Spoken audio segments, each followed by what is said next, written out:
Nah, listrik statis itu adalah suatu gejala yang ditimbulkan oleh perbedaan muatan yang dimiliki oleh benda.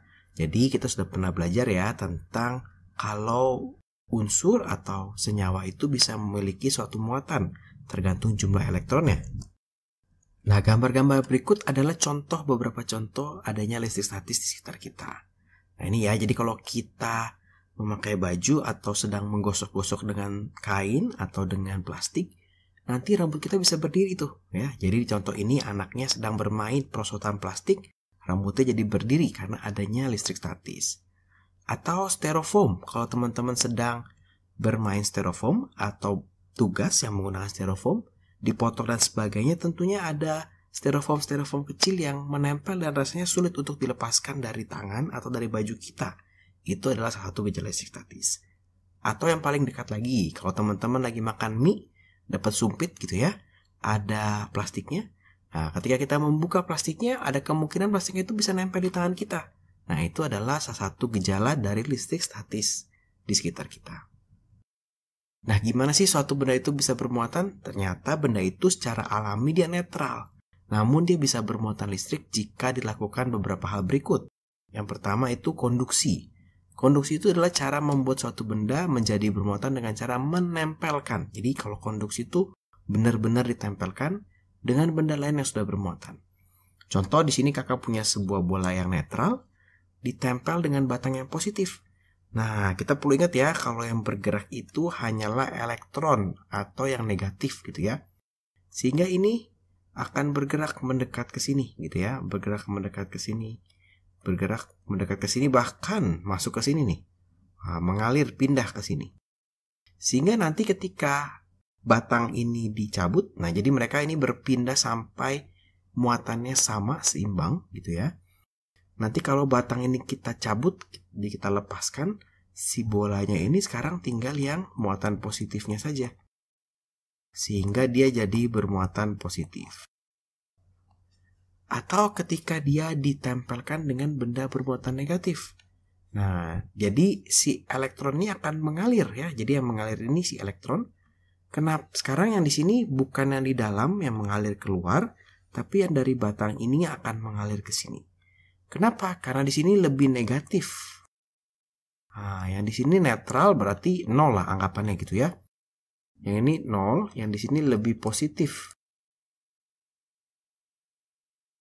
Nah, ini nanti ini akan pindah ke sini. Dari yang lebih negatif dia akan pindah ke yang lebih positif. Jadi yang ini akan pindah ke sini nih. Ini akan pindah semua. Akan pindah semua gitu ya. Sampai mereka muatannya seimbang. Sehingga ketika batang ini dilepaskan, bolanya itu akan kelebihan elektron. Tadinya misalnya ada 3 pasang, sekarang elektronnya nambah gitu ya. Jadi dia bermuatan negatif sekarang. Atau bisa juga dengan cara induksi. Nah, kalau tadi itu konduksi ditempelkan, kalau induksi ini hanya didekatkan ya. Contohnya ketika didekatkan seperti ini, maka yang negatif ini akan berpindah. Ya, mereka akan berpindah ke sebelah sini nih. Nah, ini akan pindah ke sini nih. Mendekat. Dia akan mendekat. Nah, cuma ketika batang ini dicabut, maka dia akan kembali lagi ke posisi semula. Jadi ada yang menarik gitu ya. Jadi si negatif ini atau muatan negatif ini akan tertarik oleh muatan positif. Yang lebih negatif akan pindah ke yang lebih positif. Nah, dia akan seperti ini nih nanti nih. Ya. Walaupun positifnya nggak pindah sih, positifnya tetap di sini gitu ya. Cuma kira-kira ilustrasinya seperti ini. Atau ketika bermuatan negatif, artinya jadi kebalikan gitu ya. Kalau ini batangnya negatif, semua akan pindah. Nah, jadi kalau batangnya negatif, jadi kalau kita punya batang negatif, bolanya itu akan pindah ke sini nih. Nah, kenapa pindah begini kak? Karena dia sebetulnya saling tolak menolak. Nanti kita akan belajar ya, kenapa dia bisa pindah seperti itu. Nah, gimana cara memberikan muatan? Nah, jadi kalau memberikan muatan, maka kita butuh 2 benda nih. Jadi seperti ini. Jadi ketika kakak berikan dia yang positif, maka elektron-elektronnya semua akan pindah ke sini. Ya, di bola yang A di sebelah kanan akan menjadi lebih positif. Sehingga elektron di sini juga akan ketarik ke sini. Wah, ini di sini positif nih. Ini dia negatif, dia mau pindah ke sini, gitu ya. Nah, jadi ketika ini dilepaskan, nanti yang bola A itu akan bermuatan negatif. Karena dia sudah punya negatif tapi dapat negatif lagi ya. Nah, dia akan bermuatan negatif, lebih negatif dari sebelumnya. Dan yang B, karena muatan negatifnya pindah ke bola A, ini bola B, dia akan menjadi positif karena kekurangan muatan negatif. Nah, itu cara dengan induksi. Nah, cara yang paling lazim atau yang sering kita lakukan adalah dengan cara menggosok gitu ya. Jadi setiap benda itu ternyata punya kemampuan untuk melepas elektron ya, ada juga kemampuan untuk menangkap elektron. Dan kemampuan ini berbeda-beda. Kita punya nama yang namanya deret triboelektrik. Jadi yang kita lihat di sini ya. Nah, ini dari sini ke sini. Kemudian lanjut ke sini. Yang paling atas ini adalah sukar memberi elektron. Yang paling sini yaitu adalah yang paling mudah memberikan elektron. Nah, jadi tadi ketika kita belajar tentang memberikan muatan, ingat yang berpindah hanya elektron atau muatan negatifnya. Nah, jadi kalau di sini misalnya tangan kita digosok-gosokkan dengan styrofoam. Nanti elektron dari tangan akan pindah ke styrofoam. Nah, elektronnya akan pindah nih. Sehingga tangan kita akan bermuatan positif karena kekurangan elektron. Dan styrofoamnya akan bermuatan negatif karena kelebihan elektron. Misalnya lagi rambut dengan plastik gitu ya. Kita membungkus-bungkus plastik, menggosok-gosok plastik ke rambut kita. Maka rambut akan memberikan elektron sehingga dia akan bermuatan positif karena dia kekurangan elektron. Dan plastik akan bermuatan negatif karena dia kelebihan elektron. Jadi gitu ya. Jadi dia yang berpindah adalah elektronnya. Nah, tapi yang sering muncul di soal nanti seperti ini. Jadi kita akan sering muncul plastik digosok dengan wol. Plastiknya akan bermuatan negatif dan wolnya bermuatan positif. Sesuai di sini ya. Plastik digosok dengan wol. Nah, berarti nanti wolnya positif, plastiknya negatif. Kemudian ebonit. Ebonit dengan kain wol, nanti ebonitnya negatif, wolnya positif. Kaca dengan kain sutra, nanti kacanya positif, kain sutranya negatif. Kalau sisir itu plastik sebetulnya ya. Plastik digosok dengan rambut. Nanti plastiknya bermuatan negatif dan rambutnya bermuatan positif. Nanti soalnya seperti apa, Kak? Nah, sebelum soal, Kakak ini dulu nih.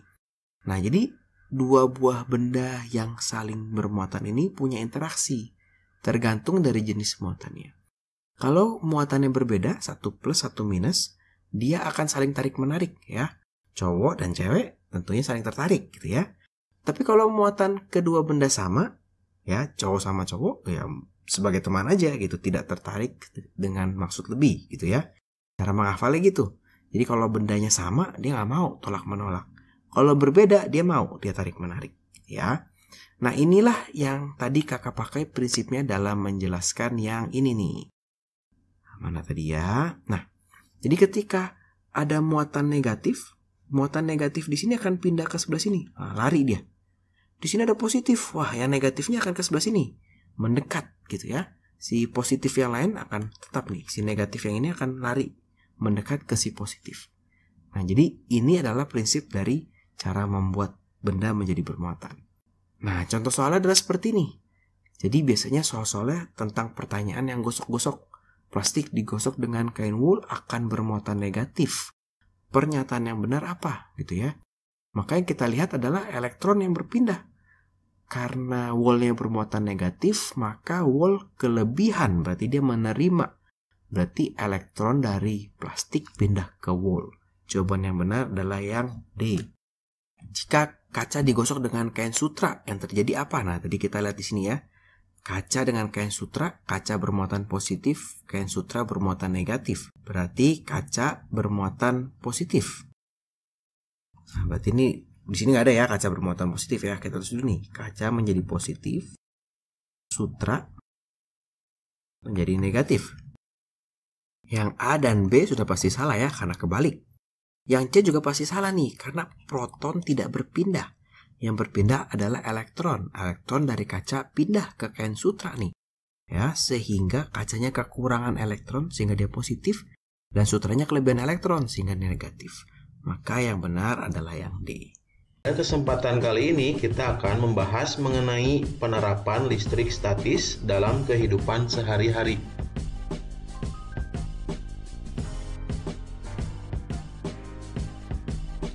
Tubuh kita dapat menunjukkan adanya gejala kelistrikan, khususnya pada saraf yang disebabkan adanya impuls atau sinyal pada sel saraf. Tahukah kamu mengapa kita dapat merasakan sakit ketika dicubit? Ternyata rasa sakit tersebut muncul karena kulit kita menerima rangsangan berupa cubitan.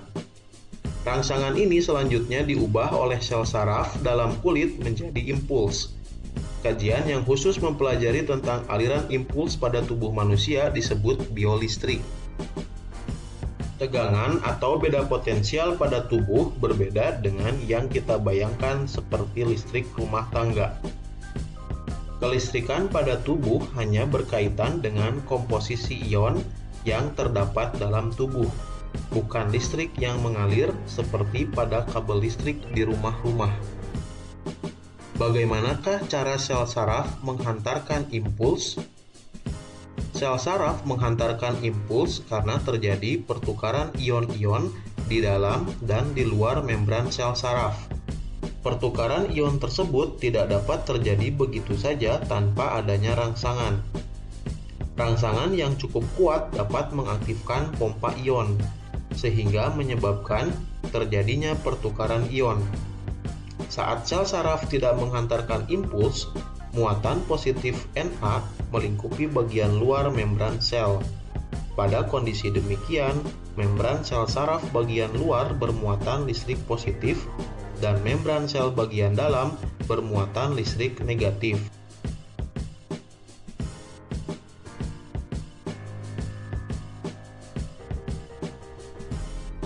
Seperti manusia, hewan juga menghasilkan listrik sebagai impuls rangsang dalam tubuhnya untuk menanggapi rangsangan, bergerak, berburu mangsa, melawan predator, atau bahkan navigasi. Pada umumnya, arus listrik yang dihasilkan sangat lemah. Tetapi ada beberapa hewan yang mampu menghasilkan arus listrik yang sangat kuat.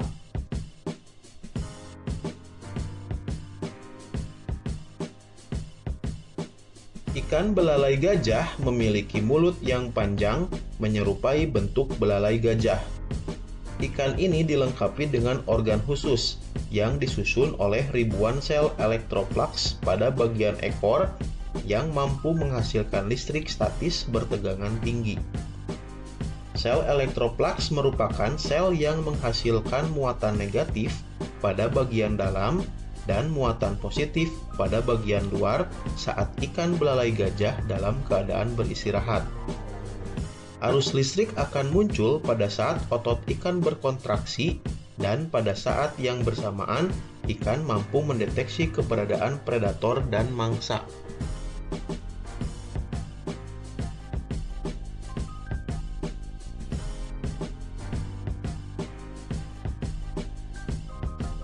Ikan pari listrik mampu mengendalikan tegangan listrik yang ada pada tubuhnya. Kedua sisi kepala ikan pari listrik mampu menghasilkan listrik hingga sebesar 220 volt. Besar tegangan ini sama seperti besar tegangan listrik yang ada di rumah.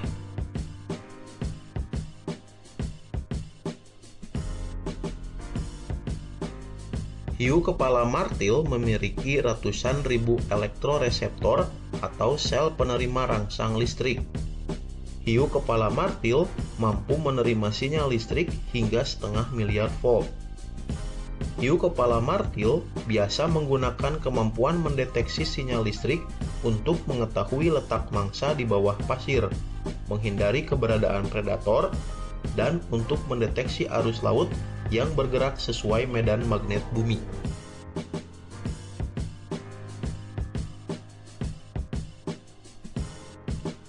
Echidna memiliki moncong memanjang yang berfungsi sebagai pengirim sinyal-sinyal listrik untuk menemukan serangga. Elektroreseptor echidna terus-menerus dibasahi agar lebih mudah untuk menghantarkan listrik. Hal inilah yang menyebabkan kebanyakan hewan yang memiliki sistem elektroreseptor berasal dari perairan.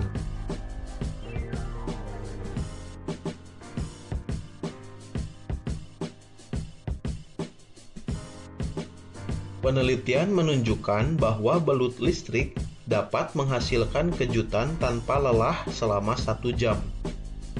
Besarnya jumlah energi listrik yang dihasilkan diyakini dapat menyebabkan kematian pada manusia dewasa.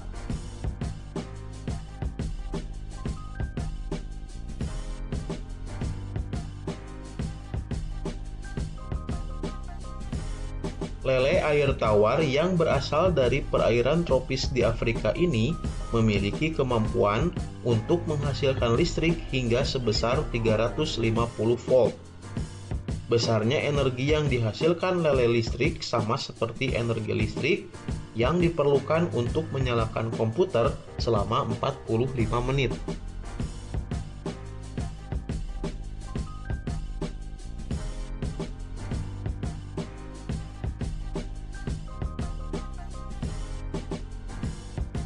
Pengendap elektrostatis berfungsi untuk membersihkan gas buang yang keluar melalui cerobong asap agar tidak mengandung partikel-partikel kotor yang dapat mencemari udara.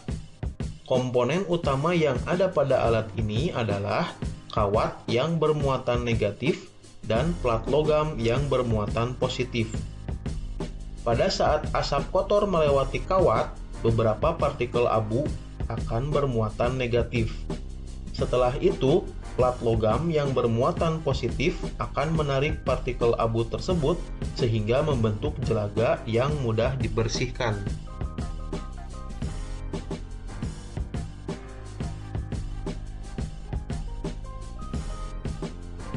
Butiran cat mobil akan bermuatan listrik ketika bergesekan dengan mulut pipa semprot dan udara. Butiran cat tersebut akan tertarik ke badan mobil apabila badan mobil diberi muatan yang berlawanan dengan muatan cat.